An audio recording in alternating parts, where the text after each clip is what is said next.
Hi, everybody. Welcome back to the Global Women in Security Alliance 2020, our virtual series. My next guest, Ms. Juliane Kause. She's the Chief Medical Officer and Medical Director for the Anvil Group. Ms. Juliane, welcome to the show. Thank you so much for inviting me. It's a great pleasure and honor to be here today. As is for me, too. Today, we're going to talk about PTSD and PTSS in 2020. Before, let me give you a little bit of background on Juliane. She graduated from Charing Cross and Westminster Medical School in 1994 and is now an accredited specialist in acute and critical care medicine.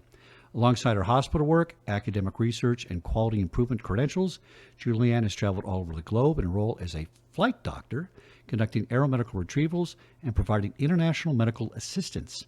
She is now the Chief Medical Officer at the Anvil Group. Ms. Juliane, impressive background. Could you start by telling us a little bit about how your career got started and how you look back on that now? Yeah, sure.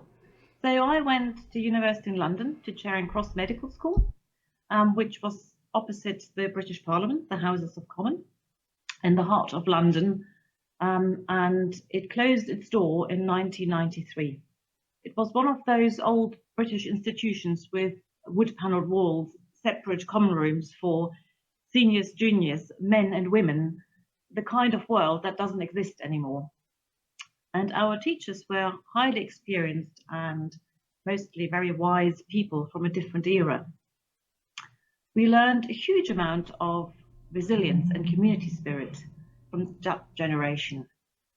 And as doctors, we learned that we would often face difficult decisions made in a hurry, and that others would often judge us once those decisions had been made. But I also learned that one is not alone in dealing with those challenges. And it was only much later that I appreciated that the values that we were imbued with, in addition to our technical and clinical medical training. Juliane, how did a young doctor become a specialist with such a successful international career? So when I look back at my inner drivers at the start of my career and how I work now, there are several common themes. First, there's luck. There were many young women of my generation who did not have the opportunity to go to university, which brings me to the second theme, opportunity. When it appears in front of you, grab it and make the best of it. When I have a moment of uncertainty, I tell myself that I'm as capable as the next person. Smile, learn, and move on.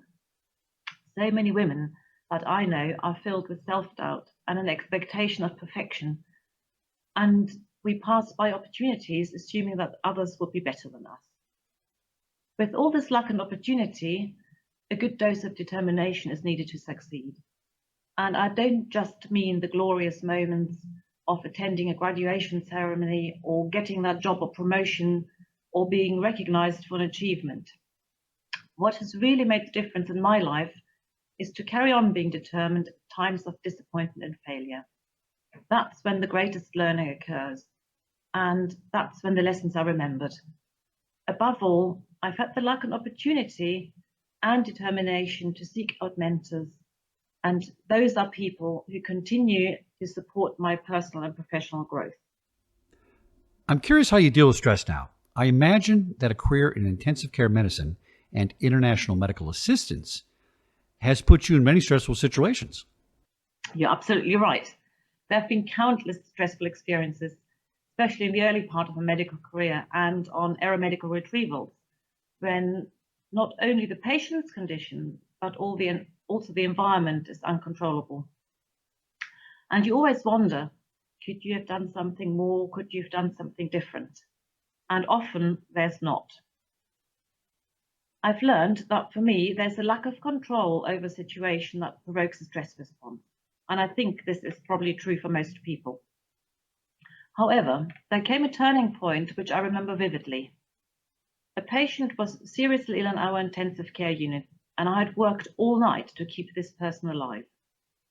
At dawn, it was clear to me that this person would not survive, but rather than being filled with guilt, remorse, or anger, I had a moment of clear knowing that I'd done absolutely everything that was humanly possible in my profession to save this person's life. And after our morning meeting, the head of department stood next to me, and we looked at the patient from the end of the bed, and he said, "You're there, you've got it." And I knew exactly what I meant, and I was totally okay with that. What would you say are the top 3 lessons that you've learned while dealing with COVID-19 issues for your organization? I've learned that communication is key. It doesn't matter how often the information is repeated. The fact that our colleagues know that we are watching out for their safety at work and for their emotional well-being has a hugely reassuring effect on people. Secondly, I've learned to accept that things are different now. The world is not going to go back to 2019. No one anticipated that there would be these massive changes during 2020. So as leaders, we need to demonstrate that we are embracing change and uncertainty and that we can thrive in the discomfort this creates.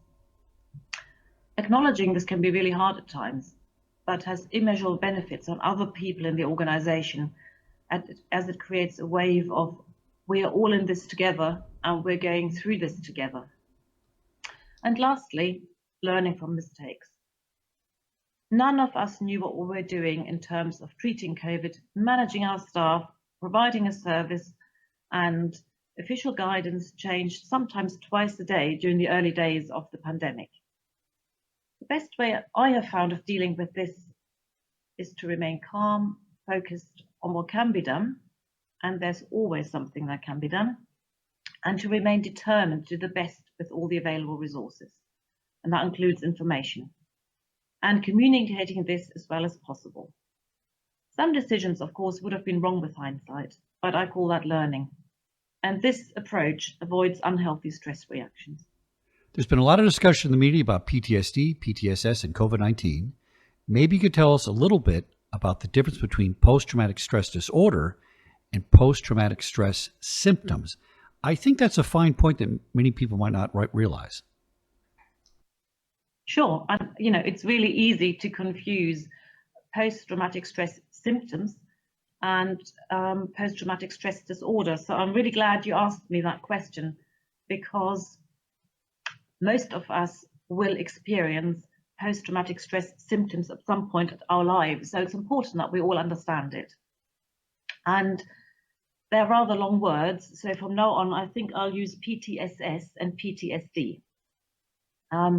But even though they sound similar, they're absolutely not the same condition.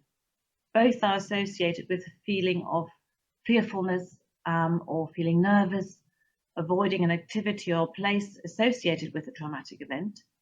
And people usually have nightmares related to the traumatic event. But there's significant differences in the intensity of symptoms that people experience, the duration of, and the effective treatments. Can you talk a little bit more about post-traumatic stress symptoms? This is a very fine line here. And I think it's very helpful for people to understand you might not have PTSD, you just might have had some symptoms on your way to PTSD. Absolutely right. So post-traumatic stress symptoms are common, and it's a normal response to experiencing a traumatic or stressful event. For example, a car accident can trigger PTSS, as well as some more unusual events like a pandemic or kidnapping. Almost everyone who experiences a scary situation will show at least a few signs of post-traumatic stress. The symptoms we all experience at times are caused by the way the human body responds to stress. Our brains are hardwired to shut down all functions that are not essential for survival when we are faced with intense stress. Such a situation leads to release of stress hormones, for example, adrenaline. The effect of these hormones on our body is as follows. Our blood diverts to the heart and to the muscles to help us run faster and to escape danger. And this in turn makes us breathe faster. And because there's less blood and therefore oxygen going into some organs, the body shuts down those non-critical functions. For example, digestion and critical thinking. And because the body responds as I've just described, this triggers further danger signals to the brain and a further stress hormone release. And this makes your heart beat even faster, and the whole cycle starts all over again. This It's called the fight and flight response, and it's a normal response, and it's an absolutely brilliant mechanism to help us escape physical danger. But it's also occurring during difficult and sometimes after traumatic events, which is why PTSS, the symptoms, are considered a normal reaction and not a mental illness. And therefore, it's not surprising that when we can feel our heart beating faster, when we're stressed, or we notice that we're breathing very fast, which can make us feel lightheaded, sick, or as though something bad's about to happen, and that then people who are stressed in this way cannot think straight. All these responses are produced by a healthy body and a healthy mind. And it's therefore crucial that we become aware when we experience a fight or flight response that this is normal so that we can intervene. Juliane, is there something special about PTSS during this pandemic? I kind of think there is. Absolutely. There is something really different about the current situation because we're all going through similar experiences at the same time. And therefore, we're all experiencing similar symptoms at the same time because we all have the same trigger, and that's the pandemic. So rather than one person experiencing PTSS, for example, after a car accident, or when your dog dies, or somebody loses a handbag, you might have family or friends to support you on that day because they're not going through a tough experience themselves. At the moment, however, we are all going through distressing times at the same time, and therefore it's harder to support one another when we're all feeling unbalanced. And this kind of gives a new meaning to we're all in this together because we're really all unbalanced at the same time. So personally, I think kindness and forgiveness are more important now than they've ever been. We need to learn to recognize feelings of anxiety, anger, and depression and recognize them as normal, because all of us worldwide are currently feeling more anxious and uncertain due to the lack of safety. Well said. You know, at the end of the day, empathy always wins out. Now, Yeah. let's talk about how to treat PTSS. Interesting. I would not have thought about how to treat symptoms. I would have thought about how to treat the disease. But let's talk about that. This is an interesting approach to me. It is, because it gives the power back to each one of us to learn how to manage and break the vicious cycle of the fight or flight response. We all need to slow down. If we don't need to slow down our primitive brain response, it will lead to irrational decisions and bizarre behavior. It will also ultimately compromise our immune system as stress hormones damage our brain and our body over time. Since post-traumatic stress symptoms is not a mental disorder, treatment is usually not required, as the symptoms will likely improve on their own within a month. However, anyone feeling troubled by their symptoms should talk to their healthcare provider. For example, if it's interfering with work or school, relationships, or if someone is engaging in reckless behavior such as drinking or using drugs to cope with symptoms. There are lots and lots of self-help tools, and we can go through some of those now if you like. Yes, please, let's do that. Great. So I want to take us through 6 essential self-care steps. The first one is practice slow belly breathing. Try breathing in through your nose from your belly for 4 seconds. Hold it for 1 second and breathe out for 5 seconds through your mouth. Can we just do that together for 1 cycle? So in through your nose for 4 seconds, hold for 1 second, out through your mouth for 5 seconds. If you repeat this for a couple of minutes, multiple times a day, it slows down your breathing even after you have finished the exercise and you return to normal breathing. It also slows down your pulse rate, and you feel better as soon as you finish the exercise. It's free and you can do it literally anywhere. So that's tip number 1. Tip number 2 is keep as much social contact as possible. This is especially important during times of pandemic and physical distancing and isolation. We live in such a well-connected world. We all have different tools, and now is the time to use them. Research has shown that good social attachments reduce the stress response. My third tip is manage your information exposure. Try to keep accurately informed by reputable news sources while limiting constant watching of social media and what I would call breaking news feeds. Research has shown that following the events on September the 11th in 2001, people who were glued to their television sets watching the towers come down over and over again had far more subsequent post-traumatic stress disorder than those who kept well informed but limited their exposure to those images. By managing our information environment mindfully, we can reduce our emotional reactivity and help to reduce the anxiety contagion in ourselves but also in others. Tip number 4, stay physically active.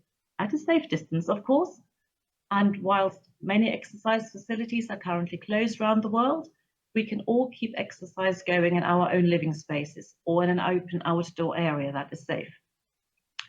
Exercise helps to lessen anxiety, anger, depression, and in the long term, it strengthens our immune system.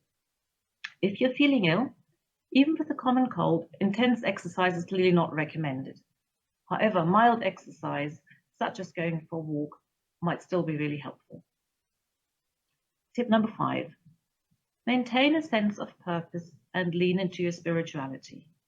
This becomes even more important during times of crisis. Even as houses of worship are closed around the globe, maintain your own practices. Research indicates that having a larger perspective on life helps us cope at times of high stress and of intense threat. And finally, tip number 6, manage your personal boundaries.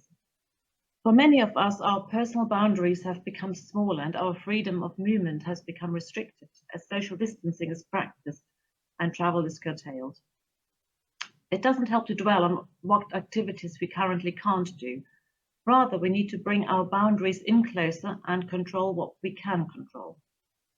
Depending on your personal circumstances or your living arrangements, try to focus on activities or tasks that you can do, however small.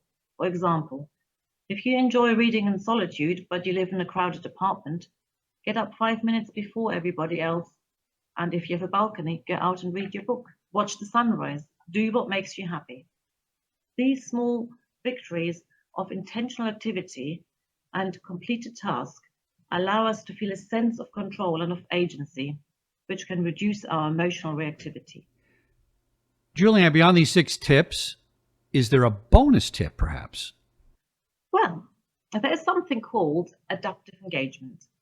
Psychologists have found that those people who practice adaptive engagement fare much better in distressing situations.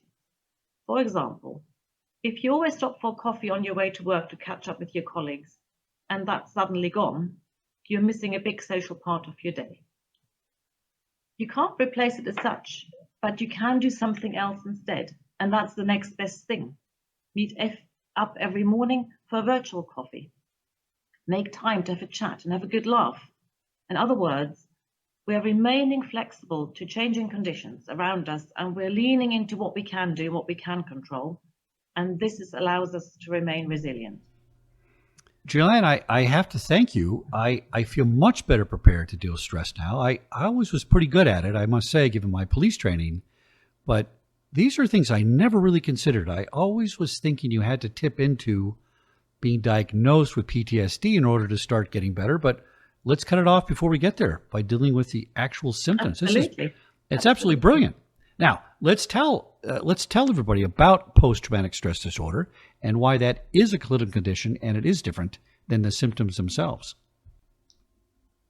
So PTSD is the clinical condition, and the symptoms develop during the first months after the traumatic event and not immediately after the event, as I described for PTSS. So anyone who's experienced or witnessed a situation that involves the possibility of death or serious injury, or who learns that a close family member or friend has been experiencing such an event, can develop post-traumatic stress disorder.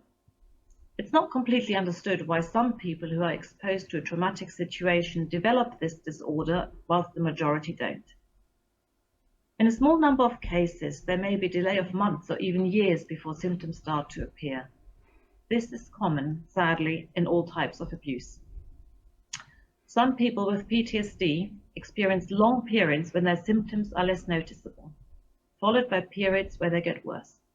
In other words, some people have constant severe symptoms, whereas some people with this diagnosis are hardly affected at all. Juliane, you've given us a lot of good information about PTSS and PTSD. Could you summarize the key points for us? Yes, of course. PTSS symptoms are common after military or humanitarian deployment and may improve or resolve within a month. PTSD symptoms are more severe, persistent, and can interfere with daily functioning and can last for more than a month. The second point is that most people with PTSS do not develop PTSD. You can develop PTSD without first having PTSS. My third and penultimate point is that PTSS requires no medical intervention unless symptoms are severe. However, you will certainly benefit from psychological support and occasionally from healthcare support to prevent the symptoms from worsening. But self-help is the key here. And my final point is that PTSD is a medically diagnosed condition and should be treated by a clinician. My guest has been Juliane Kause. She's the Chief Medical Officer and Medical Director of the Ambler Group. We've been speaking about PTSD and PTSS in 2020. Ms. Juliane, thanks so much for coming on the show. This has been really, really insightful. I've learned a lot. What are some of your closing thoughts here? Bring it home for us. So first of all, thank you for inviting me and thank you for speaking with me. The most important point I'd like to leave you with is there's help out there if you need it, and I provided some contact details.